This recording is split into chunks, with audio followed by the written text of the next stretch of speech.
Welcome everyone to the class, and so now we are going to get started. Today in this lesson is basically the last lesson in the astronomy unit. I wish that we could spend more time actually on it, but next at the beginning of next term, basically after we come back from the Christmas break, we are going to start planning on a project for this astronomy unit. Okay, we'll call it a celebration on astronomy. I need to figure out how we are going to actually do that and everything. And then we are going to do a geology unit. So the rest of the year is going to be on geology. All right. So that is the idea. Okay. So in today's class, we have actually a very interesting topic. It's about the issue of cooperation in space. And we are going to talk about some of the history of that, especially how the International Space Station came to be. But before we go into the International Space Station, I would like to share with you a video about something that happened, literally just a few days ago. Okay, so I don't know if you've heard on the news about the Orion spacecraft that was launched. They had a first flight test, okay, 4 hours 25 minutes on December 5th. Okay, and so we are going to look at the liftoff of Orion. Okay, and then the splashdown 4.5 hours later. Okay, so T-minus 1 minute. Can you hear? Engine start box go. Rock report range status. Range green. Okay, so this is one minute. Okay, to lift seconds. off. We are going to have that. 45. Everything is go. Main power off. Main power off. 40. Put the full screen. Upper stage LH2 secure at flight level. 35. Yeah. All right. So now 30. what I want you to go think, Delta. Go Orion. Grain board. 25. to see the Flight whole log the countdown for Orion. T-minus 20 seconds. 15. Rofi ignition. 10. The igniters have been lit. 9. 8. 7. 6. 5, 4, 3, 2, 1. And liftoff at dawn. The dawn of Orion and a new era of American space exploration. Okay. Now that is a lot of power.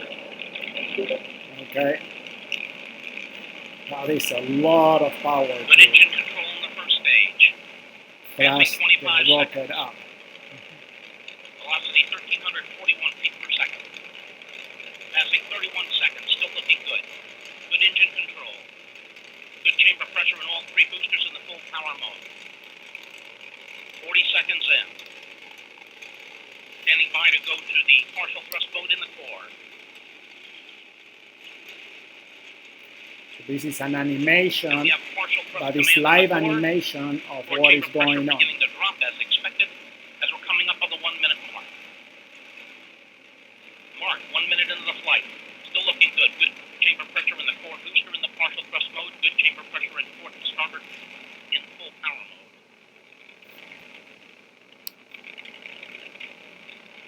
1 minute, 15 seconds into the flight. We have the hydrazine supply valve open in the second stage. 1 minute, 22 seconds in. Max Q, maximum dynamic pressure in the vehicle. Passing 124, Mach 1. Orion and Delta 4 now transcending the speed of sound. 1 minute, 31 seconds in. Mach 1, 660 Good engine miles control in the first per stage. hour, the speed of sound. Coming up 1 minute, 40 seconds. Velocity now 1,341 feet per second. 1 minute, 50 seconds in. Now you can already start seeing I don't know if this is exaggerated because Still of the looking good. lens. Coming up on 2 minutes. 2 minutes into the flight.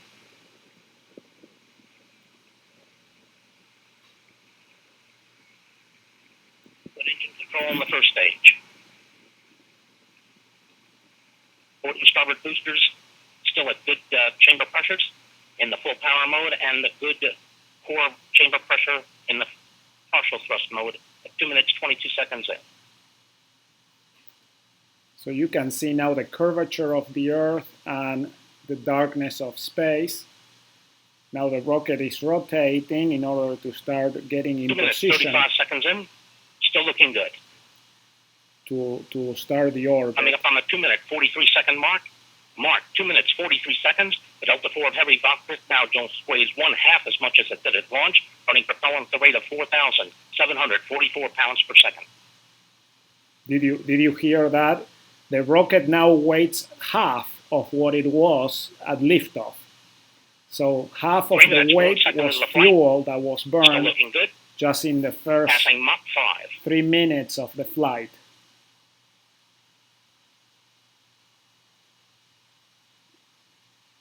Okay. Now when you are in 3 minutes 16 seconds in. Good engine control. when you are in space, you cannot Less than hear 1/2 anything. minute remains on 3 booster flight. 3 minutes 30 seconds in. We're standing by for the command to go to the partial thrust mode in the port and starboard booster. That command should occur about 10 seconds from now. Okay, so like I was saying, in space there's no sound because there's no air And we to have partial transmit the thrust command. sound. Port and starboard should be toggling down to the partial thrust mode.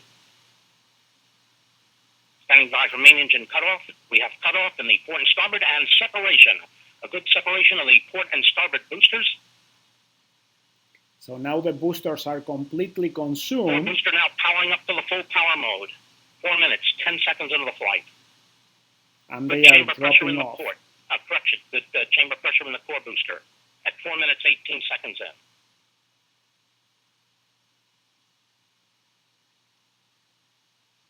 Four minutes, 25 seconds in. Still looking good. Good engine control in the core. About 1 minute remaining on first stage flight. So now the rocket has just the main booster, the one in the middle is still going, okay? And then when that one is consumed, also, it's going to be 4 minutes, separated. 46 That seconds is in. Still stage looking one. good. Chamber pressure holding it very well in a core booster as we're approaching the 5 minute mark. 5 minutes into the flight. That is Florida. Standing by to go to the Okay. partial thrust command. That partial thrust command about 15 seconds from now. Where it started. Good engine control.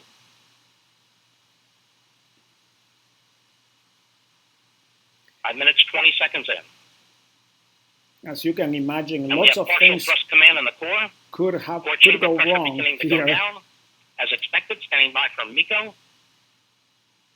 We have MECO. The main engine has cut off. Standing by for stage separation. We have stage separation. S is deploying. The nozzle has been extending. Standing by for igniter spark.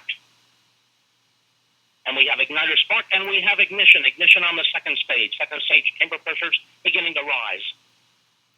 This is Okay. Mission Control, Houston. See, We're that's just taking over the commentary at this stage point as one. we come up on the first two critical Orion program milestones, the service module fairing panel jettison Okay. and the launch abort system jettison, standing by for those first two critical events. Now these panels jettison out.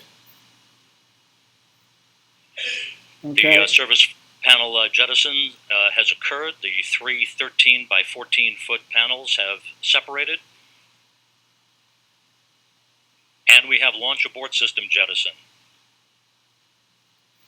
The 361-pound solid propellant motor has pulled the launch abort system free from the upper stage and up from Orion. Everything going extremely well.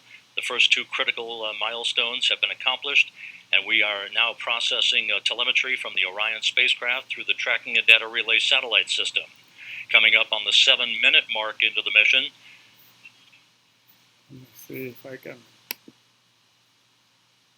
The nozzle that was on top of the rocket, okay, the little pointy thing on the top of the rocket, that was just a kind of a small rocket independent of the main rocket in order to abort the mission. If there's any problem with the main rocket, you know, an explosion or something, that small rocket will pull the Orion capsule, which is this black part here on top, and pull it out in order to abort the mission and save the astronauts, okay? But see, all that remains of that huge rocket is really, the Orion capsule is really this part, all right? And then you have the command module, this is the command module, and then you have the service module behind, that is, most of this area here contains propellant, the fuel, basically, in order to do the long part of the trip, if you wish. Okay, but once you are out of space. The boosters, the large boosters fell to the ocean. Okay, they are parachuted in and then they are recovered and they are reused. Okay, the little panels that you saw falling off, those are not reusable. They just enter back into the atmosphere and burn. Okay, so let's keep watching this, all right? Orion and the Delta IV upper stage, now 127 miles in altitude, some 700 miles downrange from the Cape Canaveral Air Force Station. All right, so, and here you see Florida there on the horizon already. So they are over the Atlantic Ocean. And yeah, those panels fall in the ocean. Most likely they fall through the atmosphere and they burn, okay? The boosters actually are recoverable. Reports here in Mission Control indicate that Orion's guidance systems are up and running in good shape. There you see. This view once again of the service module fairing panel jettison that occurred just about a minute and a half ago. Mm-hmm. We are now coming up on the 8-minute mark into the flight. Orion and the Delta IV upper stage, 142 statute miles in altitude, almost 900 miles downrange from the Kennedy Space Center. So in 8 minutes, 900 miles. GPS systems on Orion have come into full agreement with navigation systems on the spacecraft. Orion is functioning perfectly at this point. Okay. Orion heading almost due east from the Kennedy Space Center in an orbit inclined just about 28.4 degrees to either side of the equator. 8.5 minutes into the flight, the upper stage is currently traveling and carrying Orion to its preliminary orbit, now traveling at a velocity of almost 14,000 miles an hour, its altitude flattening out. The upper stage ignition will continue for about 11 minutes and 30 seconds from the time it began, with SECO 1, or a second stage cutoff number 1, just about 8.5 minutes from now. And this is our first view from cameras on the Orion spacecraft streaming video that is coming down, being processed through the Tracking and Data Relay satellite system, showing a view of the Earth as Orion is being carried to its preliminary orbit, all of its systems operating in excellent condition on this first test flight of America's newest spacecraft. It is really awesome. So that was the view, really, the last part was the view of what you would see if the astronauts were there in Orion. So this was a space, a test flight for Orion, so they didn't have any crew, and they went in orbit around the Earth twice, and then they came, the Orion module came back. So this is the video of the splashdown that we are going to see. So how they came, how the module, okay, view of came Orion back from the Icona. So Icana is another low orbit 25,000 feet, time to splashdown, less than 4 satellite minutes. that is tracking here Orion. So here you see the view from Orion. Forward bay cover has been deployed. The first parachutes. Drogues have been deployed.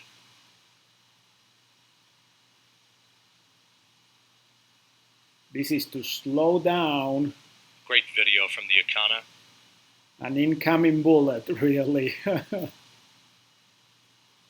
15,000 feet until splashdown.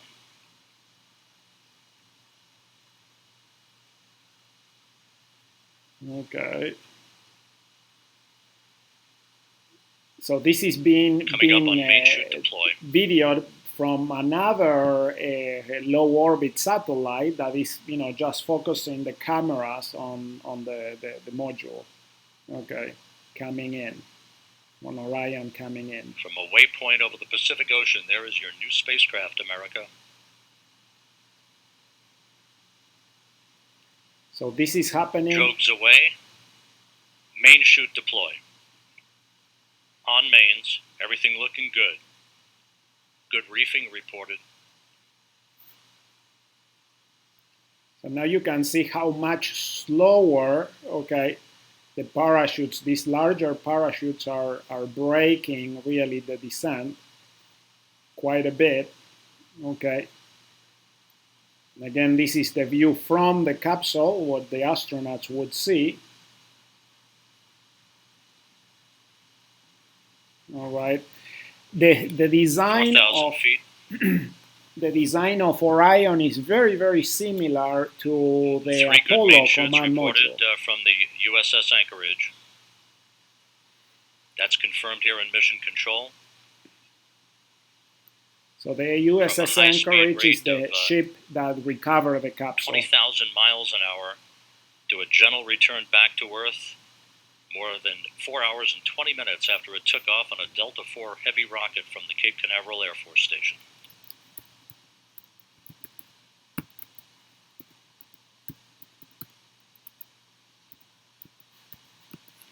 Okay. 3,200 feet now until splashdown. So the splashdown was about 600 miles southeast of San Diego. Okay. So in the Pacific Ocean, basically off the coast of Baja California. And the Anchorage was the American carrier that was in charge of recovering the capsule. Okay. So this is very cool. 2,200 feet now. And this is very close, very similar really in the design to the Apollo command module. So the missions that went to the moon were very similar Winds, in the design surface, and the shape. just about of that. 12 knots. Wave heights no more than about 4.5 feet or so. Perfect conditions for Orion's homecoming. The parachutes go through the clouds there. This is a great shot here. So cool.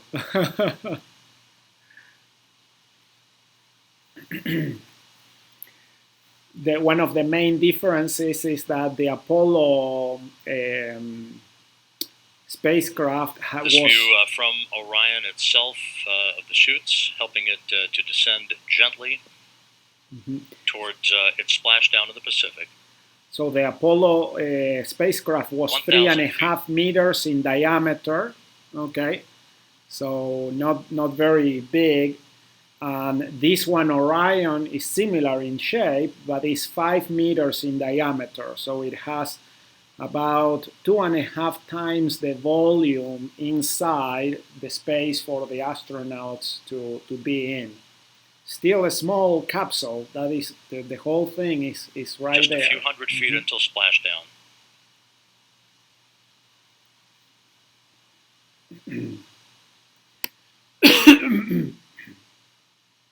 100 feet.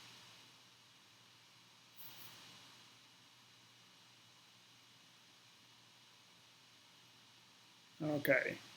We have splashdown. Splashdown confirmed at 10:29 a.m. Central Time. Orion is back on Earth. America has driven a golden spike as it crosses a bridge into the future. All right. Okay, did you like that? So, the interesting thing, really, all right, if you think about it, is the rocket that propelled the Orion capsule out is a Delta IV rocket. So, most of that, rocket at liftoff is really the Delta IV rocket. Orion is just the little capsule on the top. So really, you are shooting the whole thing, the whole rocket, just to put it in orbit, okay? And then the capsule is rather small if you think about it.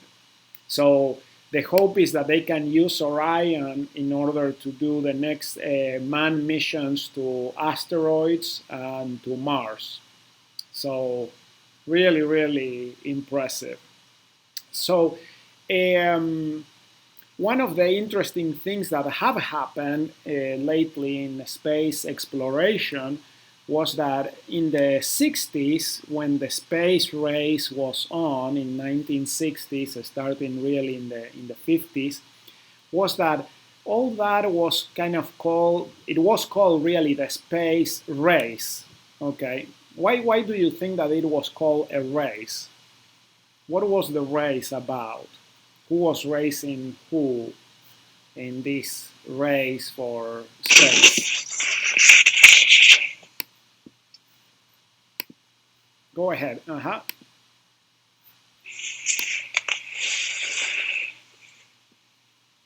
What was the race about?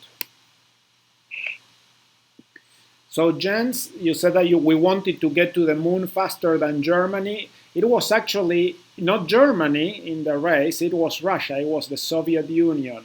Okay, so the Soviet Union and America were basically in a race to see who would get to the moon faster, all right?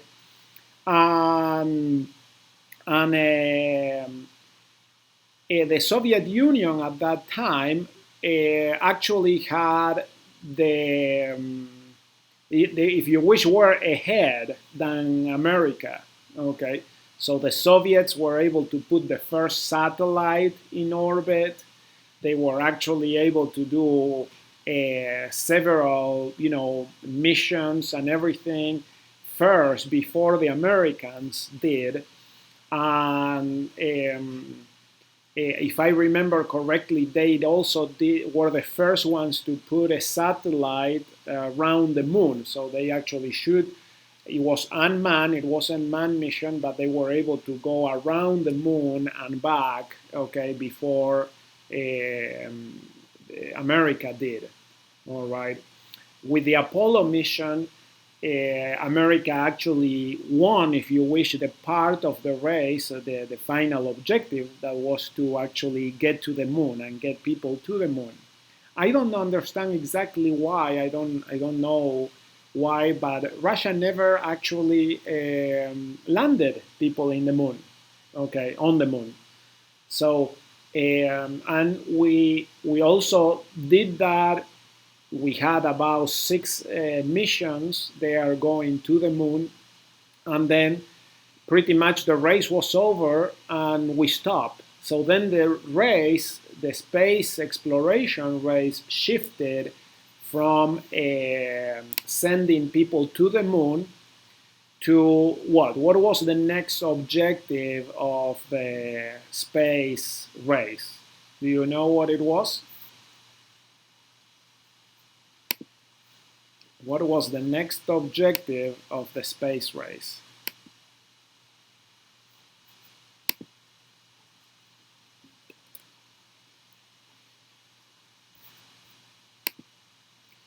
One was for peaceful purposes, and the other one was actually for non-peaceful purposes. So Haley, you asked this, didn't this happen in like 1969? In 1969, okay, so June 20, 1969 was when the Apollo 11 landed on the moon. So the first landing on the moon was on June 20, 1969. Yes. But the race had been going on already for almost 10 years. So the Soyuz 1, that was the first artificial satellite. I think that was in 1957. Okay, I may be wrong. But so that was the first one. And so then, the race was there between the Soviet Union and America, all right? The last manned mission to the moon happened in 1973, I believe. Okay, Apollo 17. So let's go and see. Let's research that. Okay, so let's see. Let's research Apollo. No. So it would be Apollo 17 mission. So that was the last one, 1972. So it started. Okay, it was the sixth and the last landing on the moon. All right, and it was in December 7, 1972. Okay, so I was actually pretty close. I think that they probably returned. There, but so that was so they started on December 7, they came back on December 19, 1972, but that was the last time really that they had men on the moon. All right, yeah. So Haley, you said that it was in a book I read called "Okay for Now." What did it mean by "Okay for Now"? If you want to explain that, if you have a microphone, you can say it instead of typing. But I was asking about what were the next objectives of the space exploration after the moon landings. So it is interesting that there was kind of a period of a lull, if you wish, of activity, but the objectives actually shifted after the moon landing. And then there were two other objectives. Okay. Oh, okay. So there was a fictional novel on that. Excellent. All right. So, but the objectives of the space exploration shifted to two things. One was for war purposes, and it was the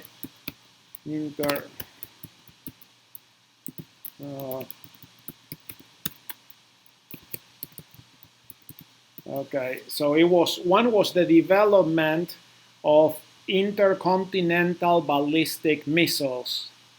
Do you know what that is? Sometimes they are referred to ICBM. So intercontinental ballistic missiles are basically the rockets that were designed against, okay, the Soviet Union and America, but by both sides. They were both trying to do this at the same time, and they both actually designed these rockets that would be able to launch and detonate atomic weapons into each other really as fast as possible. All right, so they are called intercontinental because they basically were designed to shoot off, let's say anywhere in America and go into orbit, okay, and then land anywhere else where they wanted to target them. Okay, so ballistic means that they were basically for war purposes, that they actually were, the main objective was to carry a bullet, a nuclear bullet, okay? And it was a missile because it wasn't just shoot out of a bullet or a cannon. It was really on a rocket. Okay, so it was kind of a clever plan. It was actually really scary. So the fact of the matter is that both the Soviet Union and America developed so many of these intercontinental ballistic missiles that they basically reach the point, okay, of let me write this down: assured mutual destruction. Okay. Yeah, not a fine moment in history, that is true. Okay. So, but assured mutual destruction basically meant that really, as long as both superpowers, both America and the Soviet Union, were pointing these ICBMs to each other, okay, no one was able to do anything because no one could do the first move. So the Soviet Union had controls, satellites and everything looking for any action of these intercontinental ballistic missiles. And as soon as the missiles would launch from one side, the other side would launch its missiles and basically destroy the whole Earth. Okay, so no one did anything because of that, scary, really, really scary balance.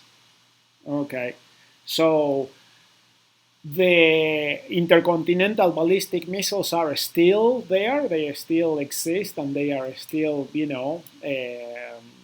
pointing at each other, basically, but they have never been used.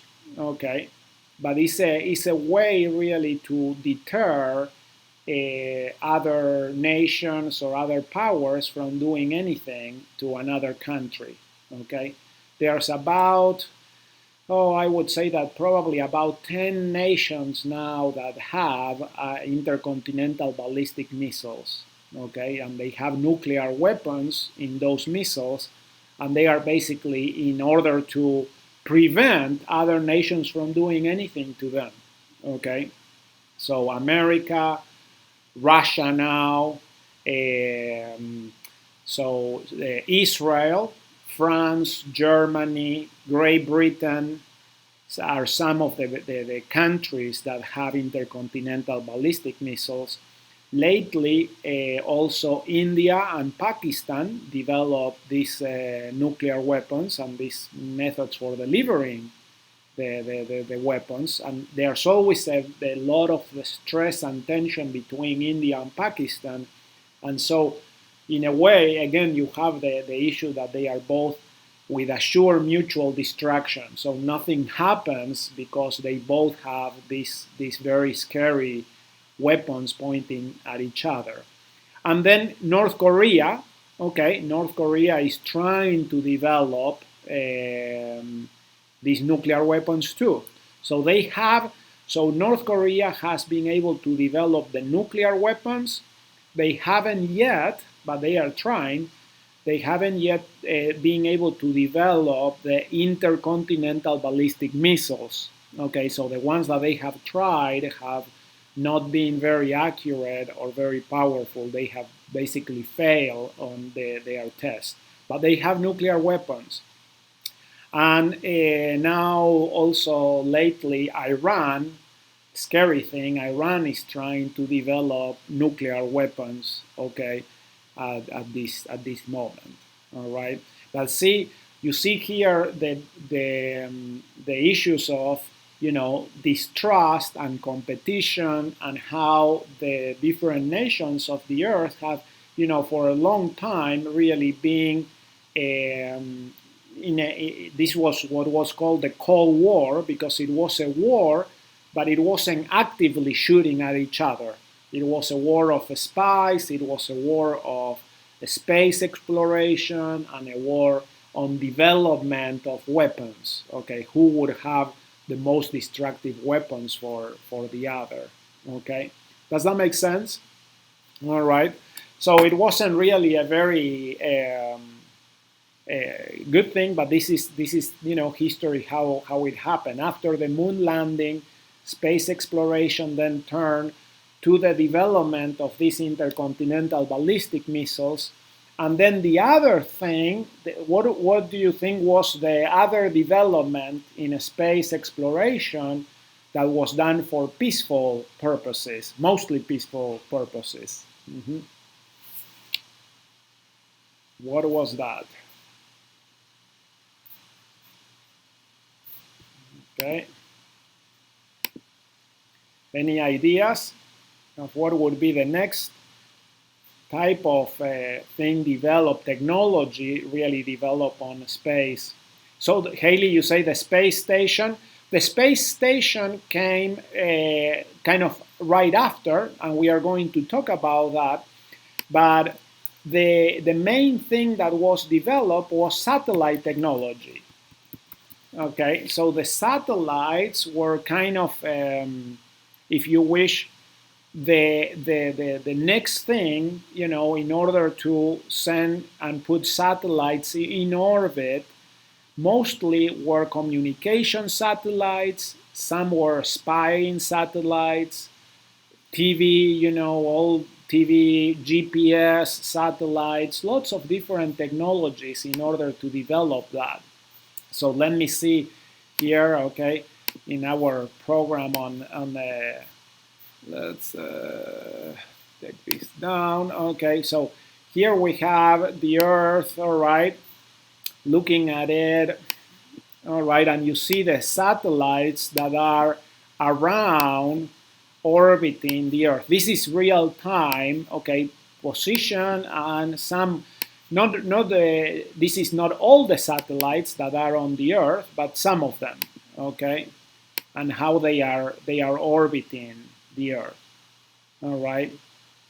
So now the interesting thing was that these satellites were mostly developed for peaceful purposes, okay. So the satellites were mostly done for communications, photographing, surveying, and GPS. Okay, so all the phones and the TV stations and everything, all now that happens really thanks to this myriad and orbiting satellites around the Earth. Okay. There were a couple of satellites that were designed to have a human presence on. One was called Skylab, and then the Mir station. The Mir was a Russian station. Mir was actually lasted for a long time on space. And Skylab also was an American station, and they were what is called low orbit stations. So after a while, the orbit of the satellite kind of falls down, and the satellite starts losing energy and starts actually literally falling to the Earth. So Skylab, I remember the day actually when Skylab actually fell down, fell and splashed down close to Australia. All right. But since then, all the nations of the Earth basically have their own satellites. They are satellites sent by private companies also. And in 1998, many countries started developing and launching the International Space Station. So this was a very different approach, where instead of trying to compete against each other and doing things privately, lots of nations, including then Russia and America, decided, why don't we cooperate? Why don't we work together and build the International Space Station together? Okay, so now we are going to see, here is the International Space Station. So let's see, it's now, at this moment, it's over, okay, the Indian Ocean. Is that the Indian Ocean? Oh no, okay, let's see. Yeah, it would be the Indian Ocean, Southeast Asia area. Okay. Oh no, Africa. Hold on. Yes, this is Africa. So the International Space Station at this moment, it's over Africa, over the Sahara Desert. I got tricked because of the darkness there of the Sahara Desert. Okay, so, but this is the International Space Station, and it has been built over the years by several nations providing different parts of the station, different modules, and they were basically sent by rockets like the ones that we saw, you know, especially this was built when the space shuttle program was going on. So the space shuttle was having, you know, had a cargo area, and they would bring different pieces of the International Space Station and build it on space, piece by piece, module by module. So this is how the space station currently looks like. It's a really an amazing thing, an amazing endeavor, and something that has been done. Have this upstairs? It's a. Okay, let me mute everyone here. Okay, so, and it has been built with the cooperation really of lots of different countries. So you see the different modules and pieces of the station as they are being built. Okay, so this was the original part. Those panels are solar panels in order to provide energy to the station. The panels are folded in, and then once they put the module in place, they are able to expand, okay, those modules there, all right? The astronauts were, you know, doing lots of repairs and spacewalks, okay, as they were building the station in the sky, literally. So this is an amazing endeavor, really, and very cool that they were able to build it together, really through the effort of several countries, several nations. Now, instead of competing, they were cooperating in order to build the International Space Station. Okay, so that is a big difference, really, between competition and cooperation. Okay, let's see if we can. How do I get out of? Okay, there I go out of this mode. All right. So, but that is the International Space Station. I have for you to read. And the article on Wikipedia on the space station is fascinating. It describes all the different places and parts of the aid station, all the things that happen in space. For example, this is interesting. This is how a candle looks like in the microgravity environment. Instead of, you know, when you have gravity and an atmosphere here on Earth. So lots of things that really change depending on the environment. Yeah, so it is really made out of small components, small pieces that were sent up through the years. This is an interesting picture of the cupola. All right, and this part arrived in 2010 to the space station. So you see here a place where the astronauts can actually look down, and you can look into the, you know, to the Earth, really. So here you have kind of an schematic of the different parts of the station and who contributed the different areas, all the different modules.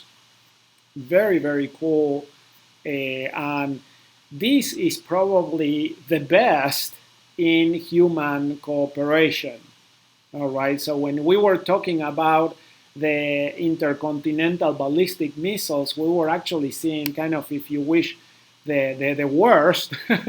Okay, so this is kind of the best, because this is actually building cooperatively from many nations on the Earth. the cupola, if you see here, it says the cupola design has been compared to the Millennium Falcon from Star Wars. It does look like that, doesn't it? Really. So, and here's another shot. You can see the people on the station shooting and taking pictures of the Earth. All right. So someone, Nathan, you were asking if we're still building it. Okay, let me see if we go back. So I think that I was looking here in this article, and there's only one part still that is not there. So I think that mostly is built out. Let me see if I can. Oh, there, I think that is at the top of the article. Yes. This picture here shows all the modules, all the components, and how they came together. And then this is the one that is not yet in orbit. Okay, so everything else is already in orbit. I don't know if there will be other modules. I imagine that they could send other modules to keep enlarging the space station. So, and they have to send continually, they have to send modules to provision the astronauts there on the space station. Okay. So in the lesson, I have a couple of video links. This one is a tour of the International Space Station, a tour of that. I don't know if we have enough time to do that one. I found this one very interesting, so we are going to watch this video here. Okay, this is about how do you wash your hands. Hi, my name is Nicholas Yankovic from Corpus Christi School in grade 6. My question is, how do you wash your hands with soap and water in space? How do we wash our hands? Nicholas, I brought something to answer your question. Look closely at the camera. You can see this. It is no rinse body bath. No rinse body bath. And it's a bag with a straw. So now let's demonstrate. Okay, it's time to get clean. I'm going to squirt some water out. The microphone floating there in the air. Okay. So we have a big ball of water, and you put it on your hand. And now I've got water floating around on my hand. And so I wash my hands up with that. And then grab a towel.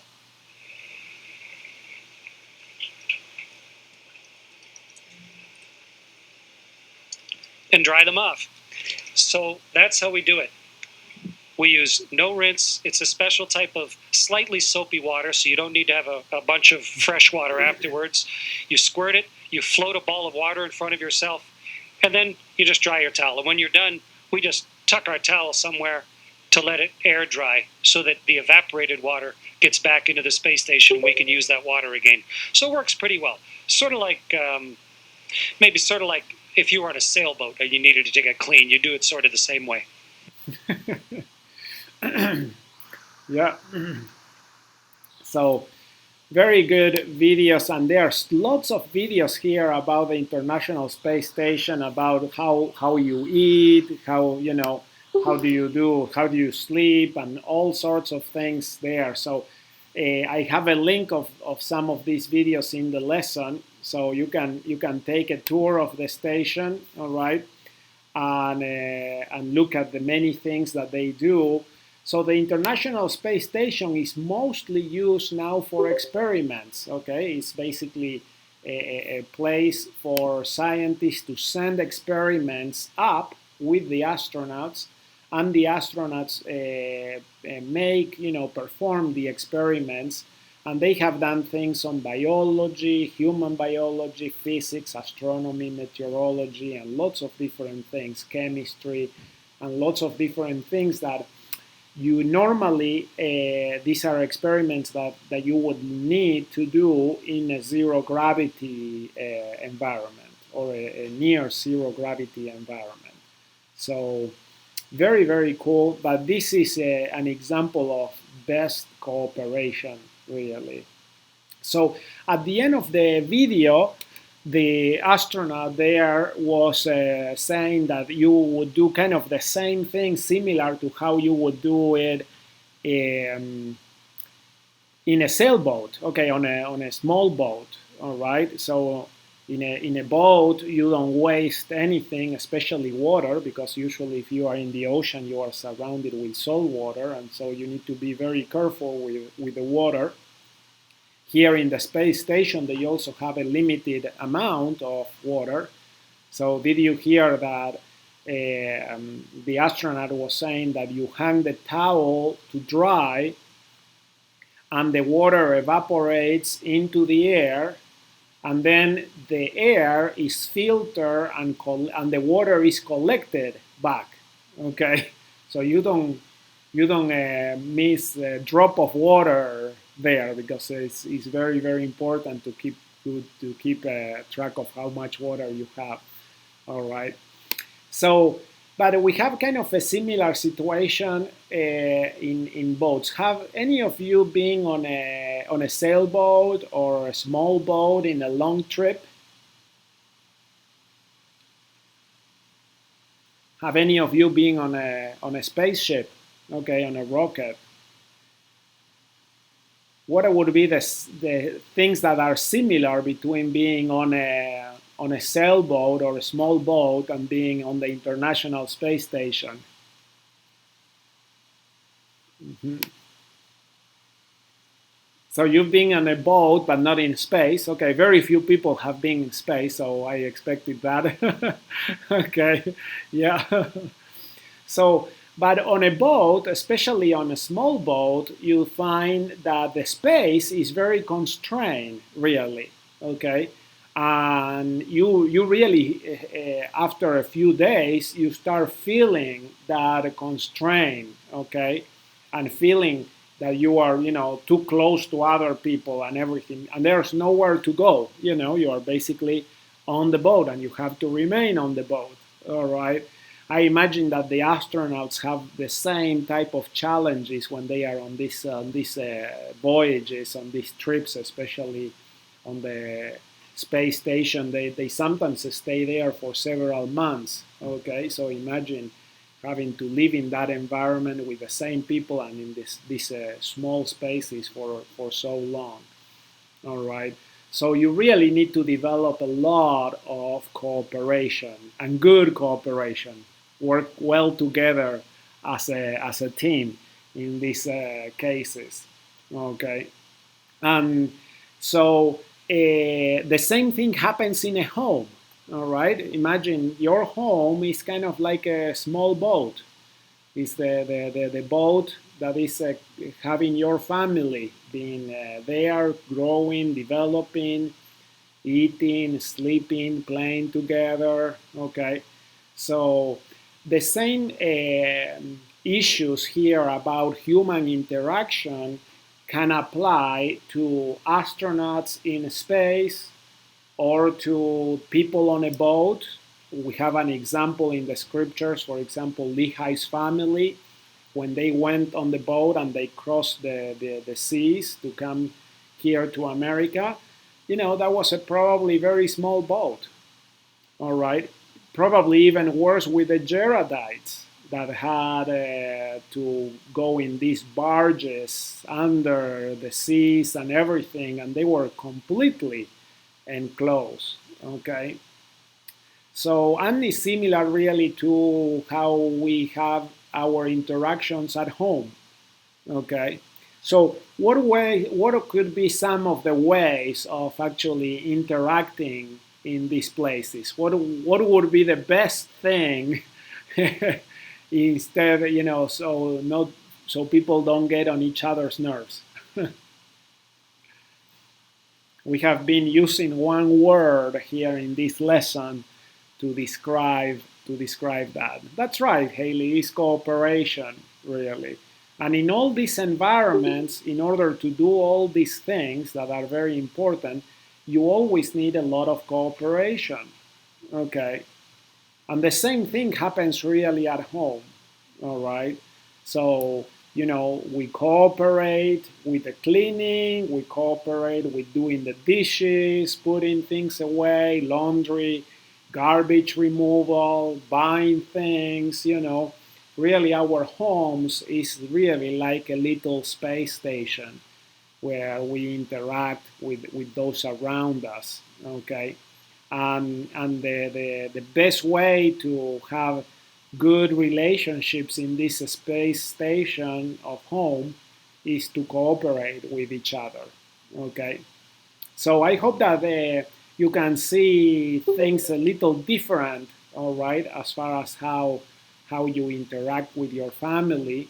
Look at it more as an exercise, really, of how would I live if I were an astronaut in the International Space Station. Would I cooperate? Would I play good with the other astronauts? I'm sure that, they have different personalities, they have different languages, they come from different cultures, and they are all enclosed in the same space for a long, long time. Okay? But they have to cooperate. Okay? So practice that in your homes. So whenever, you see that the dishes need to be done, or that something needs to be cleaned, or the garbage needs to be taken out, you can look at that as being part of being an astronaut in training for learning cooperation within a space station. Okay. Does that make sense? All right. So we are going to finish the lesson today. We'll say prayer, and then after that, if you have any questions, we can remain here for a few minutes. Okay. All right. Yeah. That's right. Yeah. Sisters, siblings, you all speak different languages, so you have different things. Okay, so that really always happens. That is very common. Okay, so who would like to offer the prayer? Jens, do you have a microphone available there? Or Emmeline, I think that you probably had a microphone the other time. Okay. I do. Sorry if there's noise in the background. Oh, no problem. Excellent. Thank you very much. Would you like to offer the prayer, Emmeline? Barbara, what's Barbara's last? Sure. Okay. So we'll have Emmeline. Jens, next time I'll call you. Okay, no problem. I understand. Okay, go ahead. Heavenly Father, we're thankful for this day. We're thankful that we're able to come together for this conference, and we'd like to ask that we may be able to apply it into our lives and be able to be more cooperative in our families. And would also like to ask that we may be able to finish the assignment and be able to excel in science. And we say these things in the name of Jesus Christ. Amen. Amen. Thank you very, very much. I really appreciate that. Okay.